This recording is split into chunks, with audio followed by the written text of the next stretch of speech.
కాకినాడలో మీరు పనిచేస్తున్న టైంలో చాలా నటోరియస్ క్రిమినల్ అజీజ్ అని ఒకడు ఉండేవాడండి. దాదాపు 40-50 కేసులు ఉన్నవాడు. దొరకని వాడిని విశాల్ గుండె గారు పట్టుకోవడం, వాడి దగ్గర నుంచి 50 కేసులు రికవరీ, హైలీ ప్రాపర్టీ అంతా రికవరీ తీసుకొచ్చారు.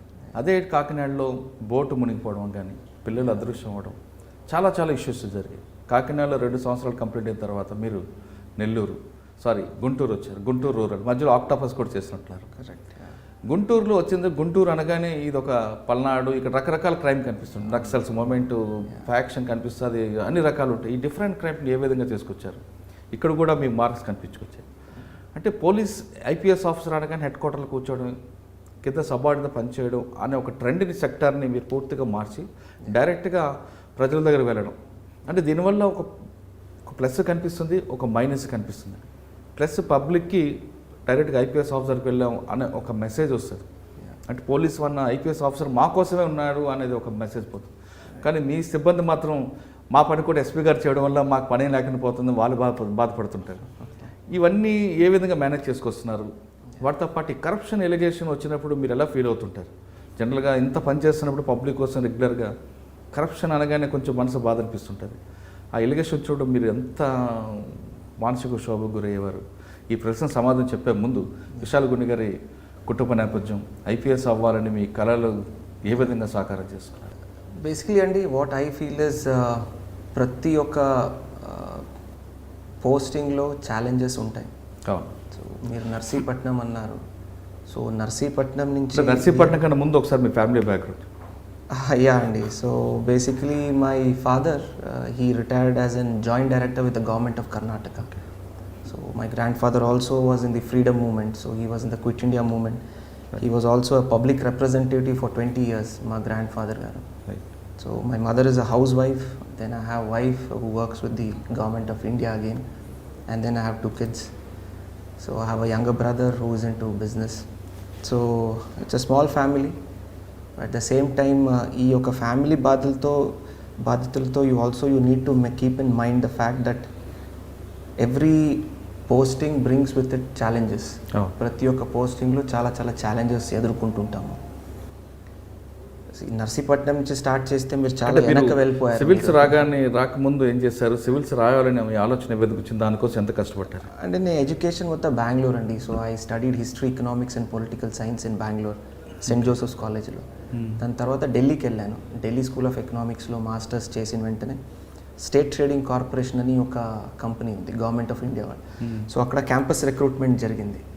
So had a very good package and it was very nice.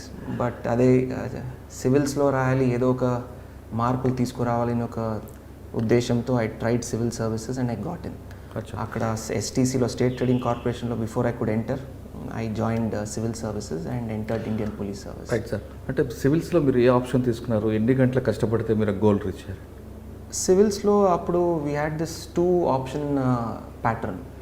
నేను సోషియాలజీ తర్వాత పబ్లిక్ అడ్మినిస్ట్రేషన్ తీసుకున్నాను. రైట్. సో ఇది ఒక చాలా టెక్నికల్ క్వశ్చన్ అండి. ఎన్నిసేపు చదవాలి? మొన్న కూడా ఇక్కడ ఏదో వేదిక మీద మాట్లాడుతున్నప్పుడు కూడా చెప్పాను, 10 గంటలు చదివితే ఒక ఐపీఎస్ అయిపోతాను, ఐఏఎస్ అయిపోతుంటే కాదు. ప్రతి ఒక్క ఆఫీసరు, ప్రతి ఒక్క ఇండివిజువల్ ఎవరెవరు తయారీ చేస్తున్నారు, ప్రతి ఒక్కరికి they have individual talent, individual hard work. ఇప్పుడు మీరు 1 అవర్లో నేర్చుకునింది నాకు 2 గంటలు కావాలి. అదేవిధంగా నేను 2 గంటలు నేర్చుకునేది మీరు హాఫ్ అన్ అవర్లో చదవగలుగుతారు. So it is not about quantity, it is about quality అని చెప్తుంటాను. సిలబస్లో ఉన్నటువంటి ఎంత మనము మంచిగా దాని మీద పట్టు సాధించి మంచిగా చదువుకొని అర్థం చేసుకొని రేపు దాన్ని ఎగ్జామ్లో మనము రాయగలుగుతాం, దట్ ఈస్ ఎనఫ్. సో 10 గంటలు చదవాలి, 20 గంటలు, అఫ్ కోర్స్ హార్డ్ వర్క్ ఉండాలి, సిలబస్ కంప్లీట్ అవ్వాలి, ఒక రౌండెడ్ పర్సనాలిటీని డెవలప్ చేసుకోవాలి. అన్నీ జరుగుతున్నటువంటి రాష్ట్రంలో కానీ దేశంలో కానీ అంతర్రాష్ట్ర స్థాయిలో కానీ ఇంటర్నేషనల్ లెవెల్ అన్ని రకాల ఇష్యూస్ మీద అవగాహన ఉండాలి.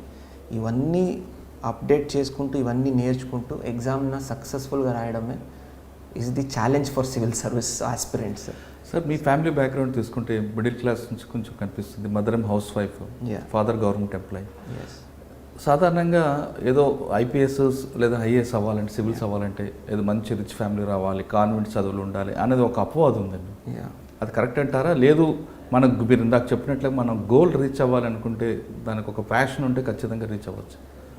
ఇది చాలా మంచి క్వశ్చన్ అడిగారండి మీరు. ఇప్పుడు చాలామంది స్టూడెంట్స్లో నాకు కొన్ని సామాజిక మాధ్యమాల్లో కూడా అడుగుతుంటారు, కలిసినప్పుడు కూడా అడుగుతుంటారు, సార్ మనము గవర్నమెంట్ స్కూల్లో చదువుకున్నాము, మన తెలుగు బ్యాక్గ్రౌండ్లో చదువుకున్నాము, can we crack civil services అని.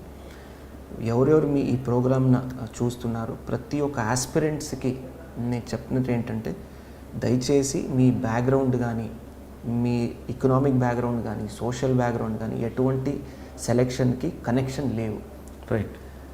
మీరు కష్టపడి కృషి చేసి ఒక మంచి ఉద్దేశంతో ఆ లక్ష్య గురిన మనము సాధించాలని ఒక ధ్యేయంతో ముందుకెళ్తే 100% సక్సెస్ ఉంటుంది. ఈవెన్ సివిల్ సర్వీసెస్లో కూడా you can choose the language of your interview. Okay. You can choose the language in which you give your mains paper. So అన్ని రకాలు ఉంటాయి.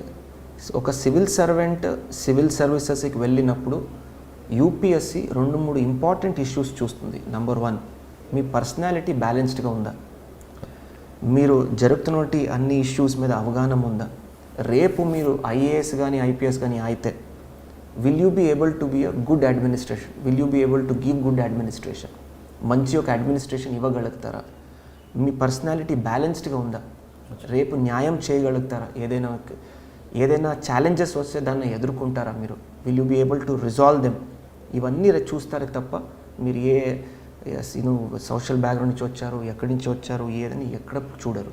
So work hard, stay focused and work very very hard. ఈ 2 ఉంటే చాలా చాలా sufficient. ఒక చిన్న tip ఇవ్వండి సార్. ఇప్పుడు ఎలాగ చాలామంది సివిల్స్ రాస్తామంటారు, తర్వాత నోటిఫికేషన్ వస్తున్నాయి, వాళ్ళకి మీరు ఇచ్చే టిప్స్ ఏంటి? అంటే ఇట్స్ అ పెద్ద ఏరియా అండి. టిప్స్ అంటే ఇమీడియట్గా I can't give you tips. What I personally feel, నేను ప్రతి ఒక్క ఫోరంలో ఇదే మాట్లాడతాను. సివిల్ సర్వీసెస్ ఎవరైనా తయారీ చేస్తుంటే number 1, give minimum 3 attempts without any breaks. దయచేసి ఏదైనా ఫస్ట్ అటెంప్ట్లో మీరు క్లియర్ చేయకపోతే please ensure 1 year solid for preparation. రెండోది 3 అటెంప్ట్ కంటిన్యూస్గా. UPSC is an examination of perseverance, అంటే ఆగకుండా కృషి చేస్తూ కంటిన్యూస్గా దాని మీదే పట్టు సాధించాలని ఒక ఉద్దేశంతో ముందుకెళ్ళాలి. So minimum 3 attempts and 1 year of good solid preparation. That is point number 1. రెండోది, పర్సనాలిటీ రౌండెడ్గా ఉండాలి. ఆన్సర్ రాసినప్పుడు కూడా, మీరు ఎవరితోనే మాట్లాడినప్పుడు కూడా you should have a very balanced personality and opinion. Extremities ఉండకూడదు. మూడోది, క్రాక్ చేయాలంటే most importantly according to me is the fact that whenever you prepare, stay focused. Diversions, distractions నుంచి దూరంగా ఉండండి.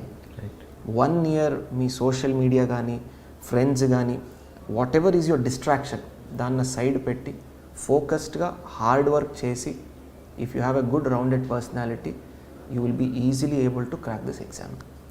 ఆప్షన్ ఏం తీసుకుంటే బెటర్ అంటారండి? ఇప్పుడు జనరల్గా పబ్లిక్ అడ్మిషన్ తీసుకోవచ్చా లేదా హిస్టరీ? మళ్ళీ అండి, ఈ క్వశ్చన్ చాలామంది అడుగుతుంటారు, ఏ ఆప్షన్ తీసుకుంటే బెటర్ అని. ఆప్షన్ తీసుకోవడానికి దేర్ ఆర్ 2 criteria. నంబర్ 1, మీకు ఉన్నటువంటి ఇంట్రెస్ట్.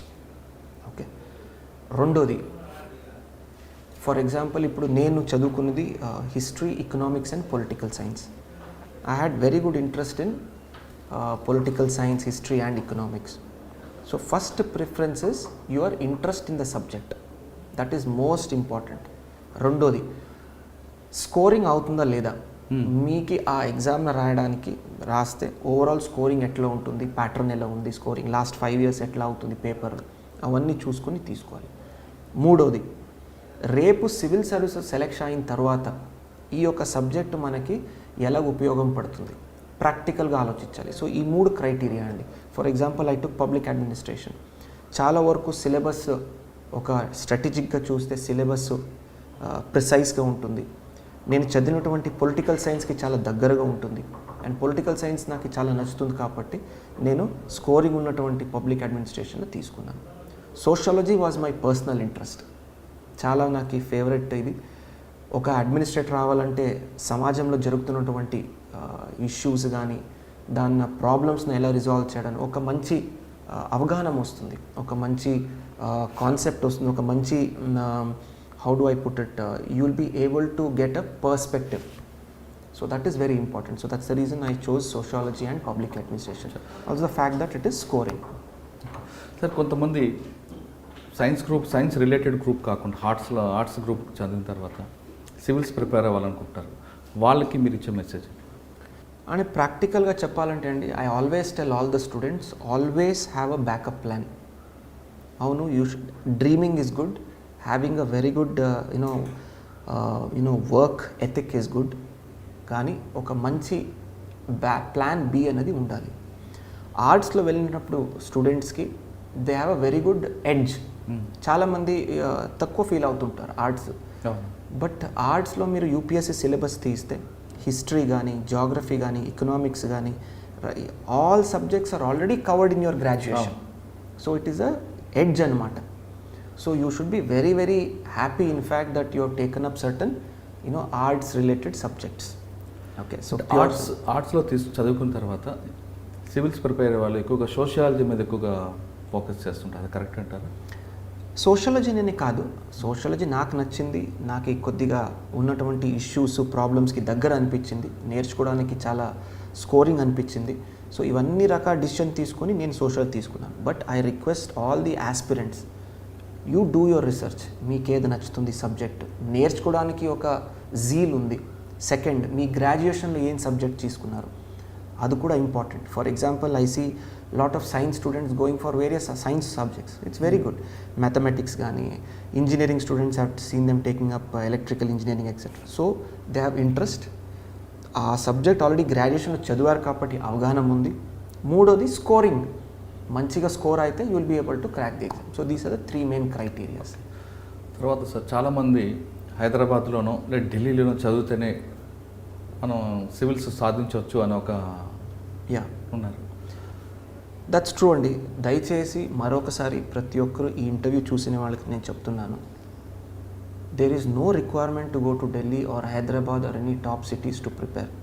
ఈరోజు టెక్నాలజీలో ఇంటర్నెట్ వాడుకొని every single data or syllabus or good quality material is available online.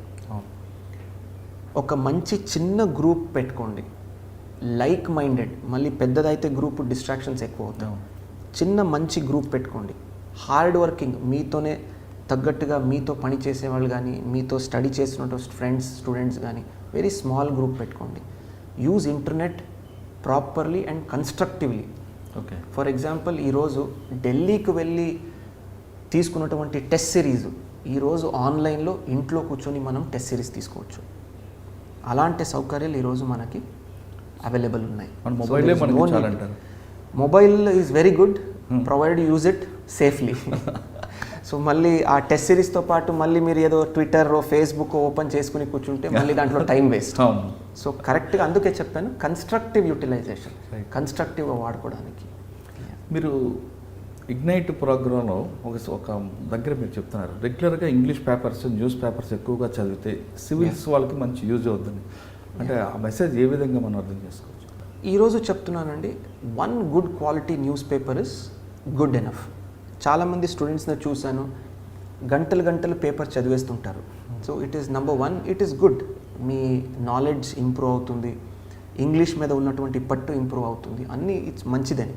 కానీ ఉన్నటువంటి టైం ఫ్రేమ్ను మనం మైండ్లో పెట్టుకుంటే చాలా పెద్ద సిలబస్ లిమిటెడ్ టైం స్పాన్లో మనం తయారు చేయాలి. కాబట్టి 1 good quality news paper, making good notes out of it. ఉన్న ఒక పేపర్ తీసుకొని మంచి నోట్స్ తయారు చేసుకొని చదివితే చాలు. For example, Hindu, it's a quality news paper which has balanced opinions. అది తీసుకుంటే చదివితే చాలు. So that is my suggestion and advice. Okay, ఇక మనం మీ ప్రొఫెషన్లోకి వద్దామండి. సివిల్స్ మీరు రాశారు, ఎన్పిఏలో ట్రైనింగ్ తర్వాత ఫస్ట్ పోస్టింగ్ నర్సీపట్నం. అంటే మీ మధ్యలో మీరు గ్రేహౌండ్స్ ట్రైనింగ్స్ అయిన తర్వాత నర్సీపట్నం మీరు వచ్చేసరికి అప్పుడు ఎస్పీ జి శ్రీనివాస్ గారు అనుకుంటా, విశాఖపట్నం రూరల్. మీరు వచ్చే టైంకి ముందే అనకాపల్లిలో పొల్యూషన్ బ్లాస్టింగ్స్, రకరకాల ఇష్యూస్ జరుగుతున్నాయి. నర్సీపట్నం చింతపల్లికి కలిపి ఒకే అప్పుడు ఏఎస్పీ ఉండేవారు. చింతపల్లి పోస్టింగ్ ఉన్నా దానికి కూడా మీకే ఉండేది. రెండింటిని ఏ విధంగా బ్యాలెన్స్ చేసుకొచ్చారండి? ఏఎస్పీ టైం వాజ్ చాలా ఛాలెంజింగ్ అండి, అండ్ ఆల్సో వెరీ ఫుల్ఫిల్లింగ్. చాలా సంతోషమైన, చాలా ఒక మంచి ఫుల్ఫిల్మెంట్తో I felt serving there in Narsipatnam. So first posting as an IPS officer కాబట్టి ఇంకా జోష్ ఎక్కువ ఉంటుంది, ఇంకా హ్యాపీనెస్ ఎక్కువ ఉంటుంది, ఇంకా జీల్ ఎక్కువ ఉంటుంది. So we did extremely good work. I was fortunate, అంటే మా ఎస్ఐలు కానీ మా సిఐలు కానీ చాలా చక్కగా అప్పుడు సహకరించారు. It was a great learning experience. ఎందుకంటే ఒకవైపు నక్సలిజం చింతపల్లిలో, అదేవిధంగా మనకి కొన్ని పార్ట్స్ ఆఫ్ నర్సీపట్నం, మంప, కొయ్యూరు ఈ ప్రాంతంలో, అదేవిధంగా ఒక చోట్ల చూస్తే మనకి ఇండస్ట్రియల్ అన్రెస్ట్, పార్ట్స్ ఆఫ్ మనకి పైక్రాపేట వైపు కానీ, ఎల్లమంచిలి కానీ, ఇవన్నీ చూస్తే లాట్ ఆఫ్ ఇండస్ట్రియల్ అన్రెస్ట్. అప్పుడు బ్రాండెక్స్ అనే ఇష్యూ ఒక జరిగేది. ఇవన్నీ lot of issues that time. Ganja ఒకటి ఉందండి, అండ్ ఆల్సో గాంజా అప్పుడు. So that was also one of the issues. So multiple challenges. So I was fortunate enough, our bosses that time felt I can handle such an assignment for my first assignment. So I was able to do good justice to the posting that time. చాలా మంచి సక్సెస్ను మనం చేసాము. Industrial unrest ఒకవైపు కంట్రోల్లో పెట్టుకుంటూ, ఇటువైపు ఒక మంచి సక్సెస్, దళం మెంబర్స్ని అరెస్ట్లు కానీ, సరెండర్స్ కానీ, సో ఎన్కౌంటర్స్ కానీ, ఇవన్నీ కూడా మనం ఒకవైపు తీసుకొని యాంటీ నక్సల్ వర్క్, అదేవిధంగా పబ్లిక్తో పాటు మనకు ఒక మంచి image. And it was the first time that I also interacted with lot of students at Narsipatnam. So నాకు గుర్తుంది. సో ఆల్ దీస్ ఒకే టైంలో ఏఎస్పీ టైంలో చేయడం అంటే వెరీ ఫుల్ఫిల్లింగ్ ఎక్స్పీరియన్స్ అండి.